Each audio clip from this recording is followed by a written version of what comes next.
last lecture, we are discussing about inventory control, that introduction of inventory control, what is inventory control, and after the completion of introduction regarding to inventory control, we discussed some techniques related to inventory control, to control the inventory. That techniques, and in that techniques that are ABC analysis, always better control analysis, that is economic order quantity, and then VED, vital essential desirable analysis, input output ratio, setting of various level, perpetual inventory control. There are various techniques. We discussed about the name of the methods, name of techniques used for inventory control in the previous lecture. Now today we will discuss about the detail of next methods, because हमने ABC analysis की detail हम पहले पढ़ चुके थे. Now today we will discuss about the next method, which are next technique which are used for the inventory control, that is economic order quantity. तो हम discuss करेंगे आज इकोनॉमिक ऑर्डर क्वांटिटी की. इकोनॉमिक ऑर्डर क्वांटिटी क्या होता है, इसको EOQ भी कहा जाता है, शॉर्ट फॉर्म में EOQ, that is economic order quantity. तो इकोनॉमिक ऑर्डर क्वांटिटी ये एक ऐसा मेथड है जिससे हम डिटरमाइन कर सकते हैं कि हमें कितनी इन्वेंट्री ऑर्डर करनी है, how much inventory is to be ordered. ठीक है, अब देखो कोई भी चीज है, उसकी कोई भी प्राइस, जैसे फिनिश्ड प्रोडक्ट है, उसकी जो फिनिश्ड प्रोडक्ट की प्राइस हम जो पर्टिकुलरली है वो तो चेंज कर नहीं सकते, लेकिन अगर हमने अपनी जो भी है बचत करनी है, ठीक है, तो उसके लिए हम क्या कर सकते हैं, या तो कैरिंग कॉस्ट है उसको कम कर सकते हैं, या फिर जो इन्वेंट्री कैरिंग कॉस्ट को कम कर सकते हैं, या फिर इन्वेंट्री ऑर्डरिंग कॉस्ट को कम कर सकते हैं. ठीक है, अब ये क्या होता है, देखो जो एक्चुअल कॉस्ट है किसी भी प्रोडक्ट की वो तो उतनी ही रहेगी, उसको हम कम नहीं कर सकते. ठीक है, अगर वो कॉस्टली है तो वो कॉस्टली, जैसे कोई भी पर्टिकुलर एंटीबायोटिक है किसी अच्छी कंपनी की, तो वो कॉस्टली है तो कॉस्टली रहेगी, उसको हम कम नहीं कर सकते. अब हमें चाहिए भी वही प्रोडक्ट, वही स्टॉक चाहिए, लेकिन हम उसमें बचत भी करना चाहते हैं. ठीक है, तो वो कैसे कर सकते हैं, अगर हम ऑर्डरिंग कॉस्ट, ऑर्डर करने की कॉस्ट, अब ऑर्डर कॉस्ट क्या होता है, या फिर इन्वेंट्री कैरिंग कॉस्ट क्या होता है, वो पढ़ेंगे हम. सबसे पहले जैसे ऑर्डरिंग कॉस्ट.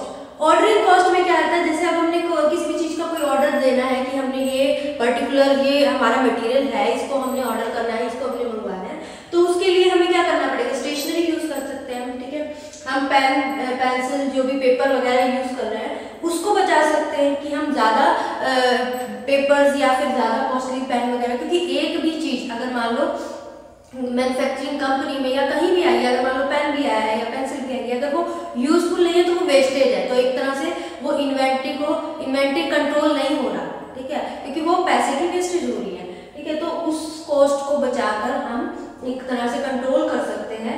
या फिर और क्या होती है ऑर्डरिंग कॉस्ट में, जैसे हम ऑर्डर कर रहे हैं, ऑर्डर किसके थ्रू करेंगे, पोस्ट कर दिया, पोस्टिंग के थ्रू करेंगे. ठीक है, टेलीफोनिकली करेंगे, टाइपिंग के थ्रू करेंगे, तो उसको वो ऑर्डरिंग कॉस्ट होती है, उसको बचाकर. ठीक है, अब जो ऑर्डर कर रहा है उस स्टाफ की सैलरी जो उस वर्क में इन्वॉल्व है, इसमें ऑर्डरिंग कॉस्ट के, ऑर्डरिंग का काम कर रहा है, उसमें जो इन्वॉल्व है उसकी भी सैलरी आ जाएगी. ठीक है, क्योंकि अगर हमें वहाँ पे रिक्वायरमेंट है सिर्फ एक पर्सन की, हमने 4 पर्सन रख रखे हैं, तो हम इन्वेंट्री पे कंट्रोल नहीं कर रहे, तो उन चीजों पे हम कंट्रोल करके जो इन्वेंट्री ऑर्डरिंग कॉस्ट है उसको हम कम कर सकते हैं.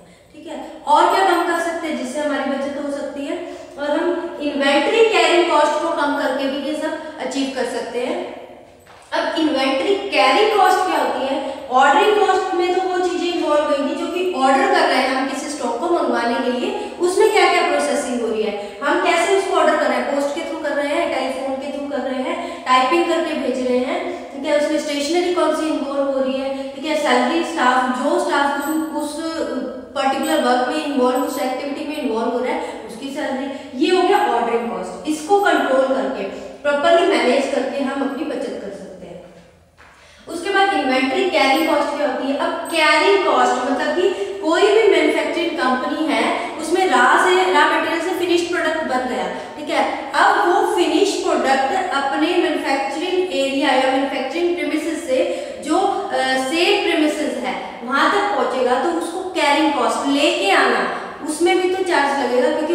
पर्टिकुलर एक कोई पर्सन लेकर आएगा, ठीक है, उसकी प्रॉपर हैंडलिंग होगी, उसकी पैकेजिंग पे भी चार्ज लगेंगे, उसके ट्रांसपोर्टेशन के चार्ज लगेंगे, वो क्या किसमें इंक्लूड होगी, कैरिंग कॉस्ट। तो इसमें क्या क्या आ जाएगा, कैरिंग कॉस्ट में जैसे रेंट और कॉस्ट ऑफ स्टोरेज, जहाँ पे जो भी उसको स्टोर करके जिस एरिया में स्टोर करके रखा गया है उसका रेंट और उसकी कॉस्ट आ गई, ठीक है। उसके बाद स्टोरेज फैसिलिटी, अब कोई भी अगर मान लो हमने फिनिश प्रोडक्ट बना दिया, कुछ ऐसे प्रिपरेशन है, किसी को इंक्यूबेटर की जरूरत है, ठीक है, यहाँ पे इंक्यूबेटर लगा है, इंक्यूबेटर इलेक्ट्रिसिटी बिल है, इलेक्ट्रिसिटी से चल रहा है, उसका बिल आ रहा है, ठीक है, पर्टिकुलर रेंट उसका पे करना पड़ रहा है, इसको रेफ्रिजरेटर से चलता है, ये रेफ्रिजरेटर में स्टोर करके रखना पड़ता है, या इसको हीटिंग चाहिए इस मटेरियल को, इसको इस तरह का टेम्परेचर चाहिए, तो स्टोरेज फैसिलिटी किस तरह से स्टोर किया जाता है उसमें भी उसके चार्जेस लगते हैं, तो वो भी कैरिंग।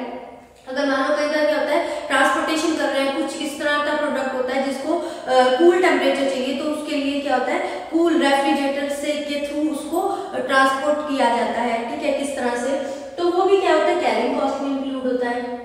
उसके बाद handling of material, handling of material में क्या आ जाता है भी किस तरह से उसकी पैकिंग हो रही है, सीलिंग हो रही है।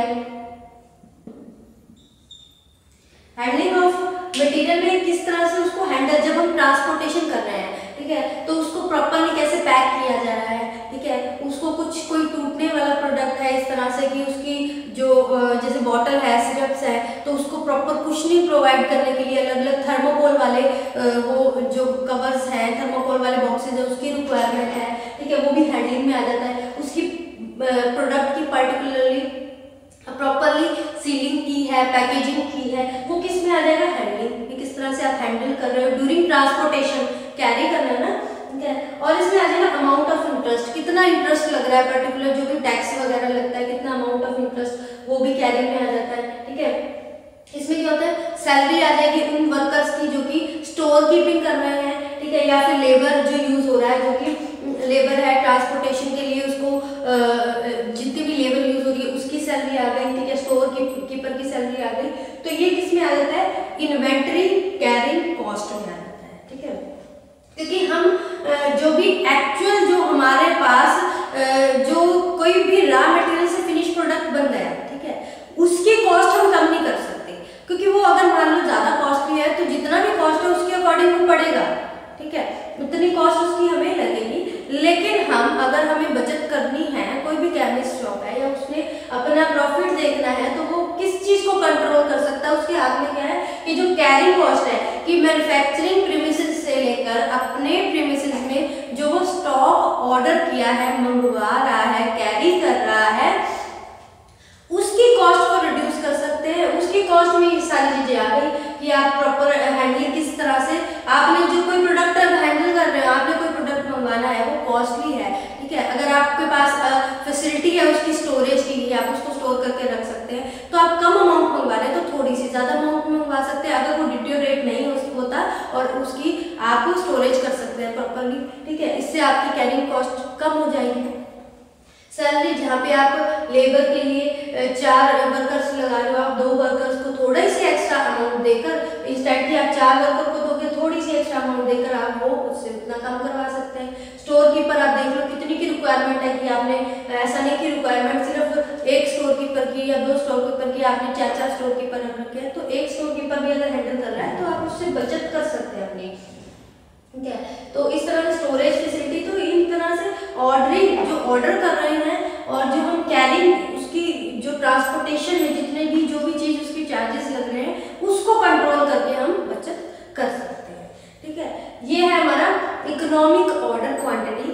अब ये जो इकोनॉमिक ऑर्डर क्वांटिटी है इसको कैसे हम डिटरमाइन कर सकते हैं, there are different methods generally used for the determination of, इसको डिटरमाइन करने के मेथड है इकोनॉमिक ऑर्डर क्वांटिटी को। There are 3 types of methods. First is tabular method, जो सबसे पहला मेथड है वो है टेबुलर मेथड, ठीक है, tabular method. Second is graphical presentation of economic order quantity and third method is determination of economic order quantity by algebraic method. Algebraic formula से इसको डिटरमाइन कर सकते हैं, ठीक है। तो फर्स्ट ऑफ ऑल हम टेबुलर डिटर्मिनेशन मेथड की बात करें। टेबुलर डिटर्मिनेशन में से हम इकोनॉमिक ऑर्डर क्वांटिटी को कैसे हम डिटरमाइन कर सकते हैं, इसमें हम टेबुलर फॉर्म में फॉर्मेट्स बना लेंगे, अलग अलग टेबल बना लेंगे। जैसे हमने इस तरह से टेबल बनाया, ठीक है, नंबर ऑफ ऑर्डर, फिर कितने ऑर्डर लग रहे हैं, ठीक है, पर ईयर, एनुअली या फिर पर ईयर कितने ऑर्डर लग रहे हैं वो हम सीरियल वाइज इसमें नीचे लिखते रहेंगे। उसके बाद annual ordering cost, annual ordering cost, ठीक है, ये भी हम क्या करेंगे लाइन वाइज नीचे लिखते रहेंगे। उसके बाद annually inventory cost, inventory cost,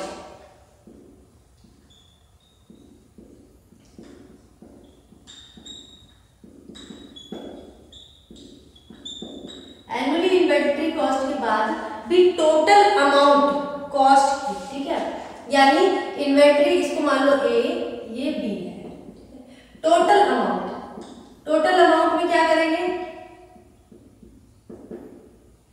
ए प्लस बी, ठीक है। तो टेबुलर मेथड में हम इस तरह से टेबल बना के यहाँ पे हम लिख देंगे सीरियल नंबर 1 2 3 इस तरह से। उसके बाद हम इसमें लिखेंगे कि कितने ऑर्डर्स लगे, हर साल कितने ऑर्डर लग रहे हैं पर्टिकुलर स्टॉक के। जैसे अमोक्सिसिलिन मंगवानी थी, इतनी स्ट्रिप्स मंगवानी थी, कितनी ऑर्डर लगी है पर साल, 1 बाय 1 करके जब जब ऑर्डर लगेगा, ठीक है। जैसे इस मंथ हमने एक बॉक्स मंगवाया सिरप का, यहाँ पे लिख दिया, ठीक है। उसके बाद 3 मंथ बाद यहाँ पे 3 मंथ्स के बाद कुछ बॉक्स मंगवाए, ठीक है। उसके बाद 3 मंथ्स के इंटरवल पे क्वार्टरली मंगवाए जा रहे हैं, वो 1 बाय 1 करके नोट करते रहेंगे। उसके बाद annually ordering cost, ordering cost में क्या होता है स्टेशनरी और सैलरी ऑफ द वर्कर्स आ जाएगा, और जो पोस्टिंग से मंगवाया वो कॉस्ट हम साथ के साथ लिखते रहेंगे कि इतना हमने बॉक्स मंगवाया है और उसकी एनुअल ऑर्डर करने में कितनी कॉस्ट, कितनी प्राइस लगी हुई, 1 बाय 1 करके हम स्टेप बाय स्टेप लिखते रहेंगे जब जब ऑर्डर लगेगा, ठीक है। एक तरह का रिकॉर्ड बनाया जा रहा है। उसके बाद एनुअल इन्वेंटरी कॉस्ट, इन्वेंटरी यानी उसको कैरी, एक जगह से जो बिजनेस जो मैन्युफैक्चरिंग एरिया है वहां से जो बिजनेस प्रीमिसेस है या फिर पर्टिकुलर जो भी शॉप है वहां तक लाने में कितनी इन्वेंटरी, उसकी कॉस्ट कितनी लगी, हैंडलिंग पे कितना चार्जेस लगा, ट्रांसपोर्टेशन पे कितना चार्जेस लगा, उसकी स्टोरेज पे कितना चार्जेस लगा, पर्टिकुलर जो मेंबर्स उसमें इंक्लूड किए उनको कितनी सैलरी देनी पड़ी, वो एनुअली इन्वेंटरी कॉस्ट में। उसके बाद इसकी टोटल हो जाएगी जो ऑर्डरिंग कॉस्ट और जो इन्वेंटरी कॉस्ट है, इन दोनों को एड अप कर देंगे, हम सम अप कर देंगे तो हमें पता लग जाएगा कितना। तो 1 बाय 1 करके नीचे इसका पूरा डिटेल है, इसका सम अप हो जाएगा। तो इससे हमें पता लग जाएगा कि हमने कितना चार्ज किया है। हम हर साल का हम इकोनॉमिक ऑर्डर क्वांटिटी हम निकाल सकते हैं भी कितना हमारा कॉस्ट पड़ी है, ठीक है। तो हम टेबुलर डिटर्मिनेशन से टेबुलर फॉर्म में हम इस तरह से बनाकर भी कितने ऑर्डर लगाए, कितनी ऑर्डरिंग कॉस्ट पड़ी, कितनी इन्वेंटरी कॉस्ट पड़ी और उनका टोटल कितना हुआ, इससे हम डिटरमाइन कर सकते हैं कि इकोनॉमिक ऑर्डर क्वांटिटी कितनी रही। ये हो गया हमारा फर्स्ट मेथड। उसके बाद बात करें हम सेकेंड मेथड की, that is graphical presentation of economic order quantity. Graphical में क्या होता है, ग्राफ बनाया जाता है किसके बीच में, बिटवीन ऑर्डर क्वांटिटी भी, कितनी ऑर्डर की थी और कितनी कॉस्ट ऑफ ऑर्डरिंग और इन्वेंटरी कॉस्ट कितनी है। इसमें जैसे आप मान लो एक्स एक्सिस है और ये वाई एक्सिस है, ये एक्स एक्सिस पे आएगा ऑर्डर कॉस्ट भी, आपने ऑर्डर कॉस्ट क्वांटिटी आपने कितनी ऑर्डर की, ठीक है। और यहाँ पे कैरी कॉस्ट और जो कॉस्ट है ऑर्डरिंग की और कैरी कॉस्ट वो यहाँ पे है, ठीक है। इसके इन दोनों के बीच में ग्राफ प्लॉट करके भी हम डिटरमाइन कर सकते हैं कि कितना इकोनॉमिक ऑर्डर है, ठीक है। इसमें हम एनुअल ऑर्डरिंग कॉस्ट और एनुअली इन्वेंटरी कॉस्ट को इसमें हम शो कर सकते हैं, ठीक है। ये मेथड बहुत रेयरली टेबुलर मेथड यूज होता है या फिर अलजेब्रिक फॉर्मूला मेथड यूज होता है, ये बहुत रेयरली यूज होता है। उसके बाद now move to the next method that is algebraic formula. This technique is used to determine the economic order quantity. इसमें क्या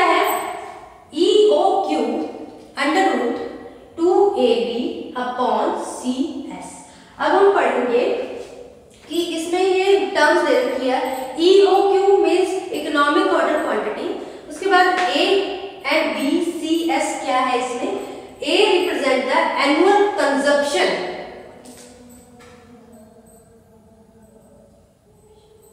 एनुअल कंजम्पशन, ठीक है, कितना पर ईयर यूज हो रहा है, ठीक है, मतलब कि कितना मटेरियल जो ऑर्डर हो रहा है per year, ordering of material per year, A हो गया एनुअल कंजप्शन। उसके बाद बात करें बी की, बाइंग कॉस्ट पर ऑर्डर, यानी ऑर्डर कॉस्ट, बाइंग कॉस्ट यानी ऑर्डर कॉस्ट के बारे में कहा गया है, ऑर्डर कॉस्ट पर ईयर, ठीक है, ये एनुअल कॉस्ट मतलब कि हर साल कितना ऑर्डर लग रहा है। बी से मतलब कि बाइंग कॉस्ट, ऑर्डर कॉस्ट क्या है उसकी, जो आपने ऑर्डर किया उसकी कॉस्ट क्या है, ठीक है। C means cost per unit of material, per unit मतलब कि हर मटेरियल कितनी कॉस्ट का पड़ रहा है, यानी इसको कह सकते हैं हम इन्वेंटरी कैरिंग कॉस्ट कितनी पड़ रही है, ठीक है, कितनी इन्वेंटरी कैरिंग कॉस्ट है उसकी। And S is storage. S represent the storage. Through this formula, you can calculate the economic order quantity. ये जो algebraic formula है, इसमें हम annual consumption भी कितना हर साल कितना कंज्यूम हो रहा है, कितना ऑर्डर लग रहा है, ठीक है, जैसे हमने टेबुलर फॉर्म में किया था कितने नंबर ऑफ ऑर्डर है, इसमें है एनुअल कंजम्पशन भी कितना कंज्यूम हो रहा है, यानी जितना ऑर्डर लगाया स्टॉक का उतना ही तो कंज्यूम हो रहा है। उसके बाद buying cost per order, buying cost यानी ordering cost, buying cost means ordering cost कितनी है, ठीक है।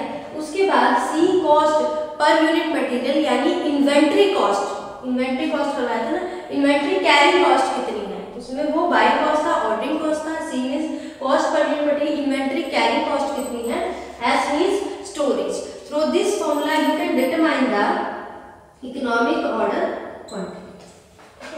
ये बहुत इंपॉर्टेंट है, सबसे ज्यादा इंपॉर्टेंट मेथड है, ये हमेशा एग्जाम में पूछा ही जाता है कि व्हाट इज इन्वेंटरी। एक तो एबीसी एनालिसिस जो कि ऑलवेज बेटर कंट्रोल आपको लास्ट प्रीवियस लेक्चर में करवाया था, एंड इकोनॉमिक ऑर्डर क्वांटिटी, ये बहुत इंपॉर्टेंट है। तो इसमें देखिए पूछ भी लिया जाता है, जैसे इकोनॉमिक ऑर्डर कॉस्ट में आपको सम पैरामीटर्स आर गिवन, ठीक है, एज जैसे न्यूमेरिकल की तरह कुछ पैरामीटर्स गिवन होंगे and you have to calculate the economic order quantity, these parameter given होंगे और आपको इकोनॉमिक ऑर्डर क्वांटिटी कैलकुलेट करनी है। तो through this algebraic formula you can easily determine और easily calculate the economic order quantity, आप calculate कर सकते हैं। तो this is all about the economic order quantity, ठीक है। This is your second method, second technique of inventory control, दूसरी technique है। उसके बाद now move to the next technique, that is VED analysis. This method VED analysis resembles with ABC inventory control, ये भी उसकी तरह ही है। उसमें भी जैसे कैटेगराइज किया था ना ड्रग्स को अलग अलग, ए कैटेगरी की ड्रग, बी कैटेगरी की, सी कैटेगरी की, उसी तरह से इसको भी एक तरह से कैटेगरी बना दी है, जैसे VED। V means vital items, E means essential items and D means desirable items. तो हर एक जो केमिकल स्टोर है, ठीक है, फार्मेसी स्टोर है, फार्मेसी स्टोर है या केमिस्ट स्टोर है, ये उसमें जो केमिस्ट है वो इन आइटम्स को, मतलब कि ये जो मटेरियल है उनको इस कैटेगरी में डिवाइड कर देता है, वाइटल आइटम्स में, एसेंशियल आइटम्स में, डिजायरेबल आइटम्स में, ठीक है। ये मेथड, ये सिस्टम किसके ऊपर बेस्ड है, यूटिलिटी ऑफ मटेरियल, किस तरह से यूटिलाइज हो रहा है और किस तरह से उस मटेरियल, पर्टिकुलर मटेरियल की डिमांड है। जैसे इसको आप ऐसे नहीं कह सकते, ब्रांड वाइज भी इसको अलग अलग किया जा सकता है, ठीक है। एक छोटा सा एग्जांपल लेते हैं हम इसमें, जैसे इसको क्लासिफाई कर लिया फॉर्मुलेशन को, इसमें है जैसे एसिटाइल, ब्रांड वाइज का आपको एग्जांपल दिया, जैसे acetyl salicylic acid. Acetyl salicylic acid ऐसा तो नहीं है कि आपको सिर्फ एक ही फॉर्म में, अलग अलग कंपनीज हैं, अपने अपनी फॉर्मुलेशन है, वो इसकी प्रोडक्शन करती है, ठीक है। एसिटाइल सैलिसिलिक एसिड एक डिस्प्रिन टेबलेट्स की फॉर्म में भी अवेलेबल होती है एक ही मेडिकल स्टोर में, एनासिन टैबलेट्स की फॉर्म में भी अवेलेबल होती है एंड माइक्रोपायरिन टैबलेट्स की फॉर्म में भी अवेलेबल होती है, ठीक है। अब depend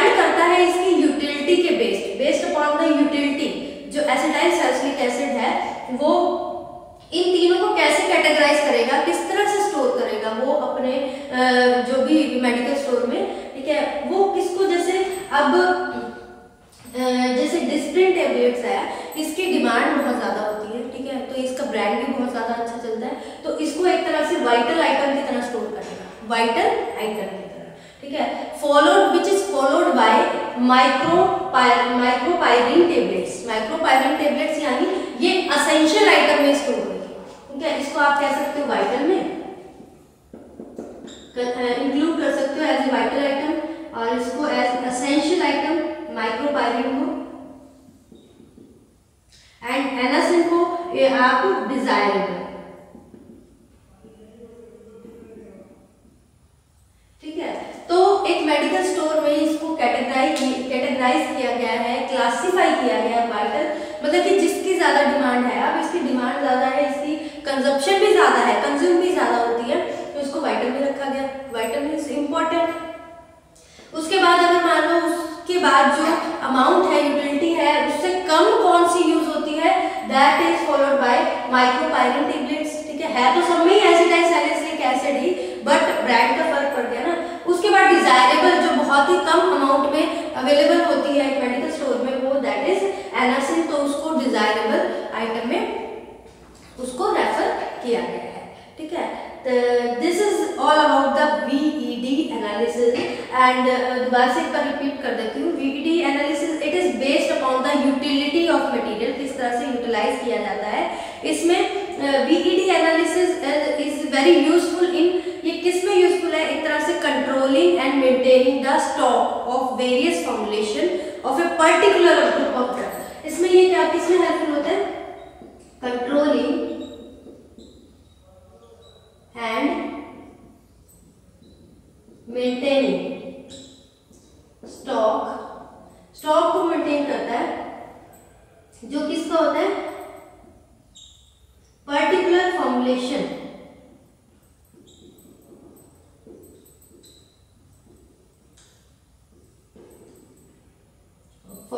of a particular drug, जो कि किसका स्टॉक होता है, फॉर्मुलेशन ऑफ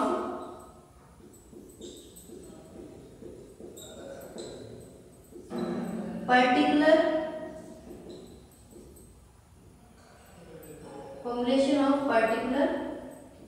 ड्रग्स, ठीक है। कोई भी ग्रुप है, जैसे इसमें क्या है, ये एसिटाइलसैलिसिलिक एसिड है कि पर्टिकुलर ड्रग का अलग अलग ग्रुप बना रखे हैं, डिस्प्रिन भी अवेलेबल है, एनासिन भी, माइक्रोपायरिन भी अवेलेबल है, तो उनको कंट्रोल करना और उनको मेंटेन करना, ठीक है, जो कि अलग अलग ग्रुप्स की, एक ही पर्टिकुलर ड्रग की जो अलग ग्रुप्स बने हुए हैं, उनको कंट्रोल करना और मेंटेन करने में हेल्पफुल है, ठीक है। तो इस वजह से इसको क्लासिफाई कर दिया है।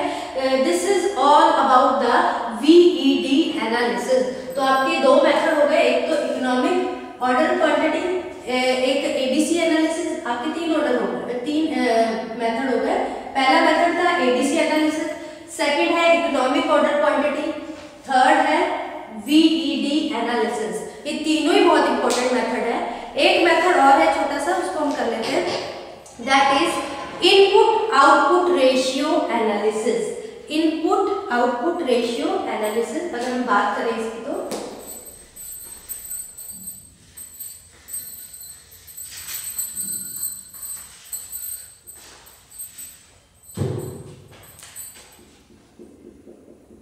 Input output ratio analysis,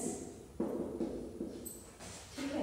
input output ratio analysis में क्या होता है, ये एक तरह का रिलेशन होता है किसके बीच में, कितनी क्वांटिटी ऑफ मटेरियल हमने चार्ज की है, relation between the quantity of material charge और इन द प्रोडक्शन प्रोसेस, कितनी प्रोडक्शन प्रोसेस में जो हमारे को मटेरियल लगा है, ठीक है, और कितना उससे फिनिश्ड प्रोडक्ट मिल रहा है। इनपुट मतलब कि हमने कितना रॉ मटेरियल दिया है, उसकी कॉस्ट कितनी है, और जो हमारे को फिनिश्ड प्रोडक्ट मिल रहा है उसकी क्वांटिटी और उसकी कॉस्ट कितनी है। फॉर एग्जांपल हमने जो रॉ मटेरियल है 2 kg रॉ मटेरियल यूज किया है, लेकिन जो फिनिश प्रोडक्ट है वो कितना मिल रहा है, 2 kg से 2 kg फिनिश प्रोडक्ट नहीं मिलेगा, कुछ वेस्टेज भी होगी। इट मींस तो कितना इनपुट आउटपुट रेशियो है, ये हम कैलकुलेट कर सकते हैं ठीक है।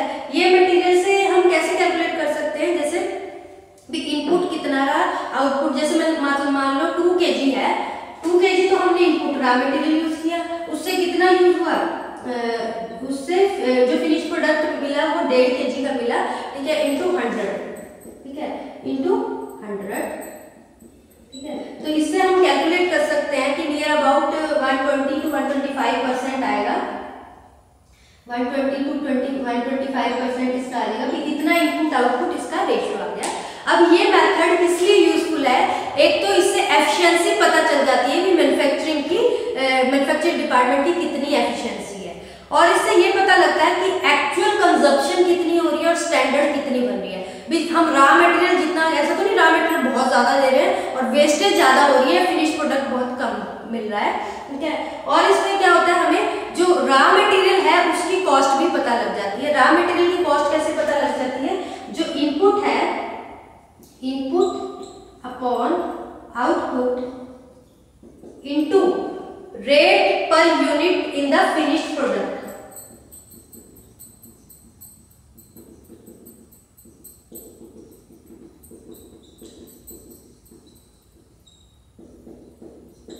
ठीक है। इससे हम कॉस्ट, जो कॉस्ट है इसकी रॉ मटेरियल की, वो भी कैलकुलेट कर सकते हैं। तो this is all about the input output ratio analysis. भी आपने कितना रॉ मटेरियल यूज किया और उससे कितना फिनिश प्रोडक्ट मिला, वो हम इस मेथड से डिटरमाइन कर सकते हैं, उससे भी इन्वेंटरी कंट्रोल कर सकते हैं। ऐसा नहीं कि आप बहुत ज्यादा मैन्युफैक्चरिंग में जो रॉ मटेरियल है वो आपको बहुत महंगा पड़ रहा है, लेकिन और फिनिश प्रोडक्ट भी उतना नहीं मिल पा रहा, क्योंकि आप बल्क में यूज कर रहे हैं इतना महंगा रॉ मटेरियल, फिर भी फिनिश प्रोडक्ट यूज नहीं कर पा रहे हैं, आप उतना नहीं मिल रहा आपको उसका आउटपुट, तो आप उसको चेंज भी कर सकते हो अपना रॉ मटेरियल। तो ये भी एक तरह का इन्वेंटरी कंट्रोल मेथड है, that is input output ratio analysis. आपका 4th मेथड कंप्लीट हो गया। नेक्स्ट हम करेंगे नेक्स्ट लेक्चर में। इस लेक्चर में हमने इकोनॉमिक ऑर्डर क्वांटिटी कंप्लीट किया, VED एनालिसिस किया and input output ratio, that is all about the techniques